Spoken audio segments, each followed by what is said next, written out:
Ailə ilə vaxt keçirmək niyə vacibdir? Bugün çoxumuz iş, telefon, sosial media dəryasında itib batmışıq. Ailə ilə keyfiyyətli vaxt keçirməyə zamanımız olmur.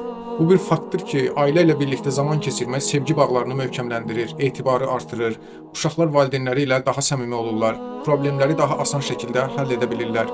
Stres azalır, ruhumuz dincəlir, həmçinin evdə bərəkət də artır. Unutmayaq, pul qazanmaq, uğurlu karyera qurmaq, böyük maddi zənginliklərə can atmaq yaxşıdır. Amma ailə ilə keçirən sadə anlar ən dəyərli xəzinələrimizdəndir. Uşaqlarımız illər sonra ata-ananın nə qədər varlı, nə qədər zəngin olduğunu deyil, keçirdikləri xoş xatirələri, əyləncəli anları, maraqlı söhbətləri xatırlayacaqlar. Hər gün ən azı 30 dəqiqə telefonları kənara qoyaq. Bir-birimizin gözümüzün içinə baxaq və şirin, maraqlı söhbətlər edək. Oyunlar oynayaq. Əziz Peyğəmbərimizin ailə ilə birlikdə keçirilən vaxt barəsində çoxlu hədisləri var. Amma ən təsirlisi budur ki, buyurur, kişinin xanımla bərabər evdə oturması məsciddə oturmasından daha üstündür.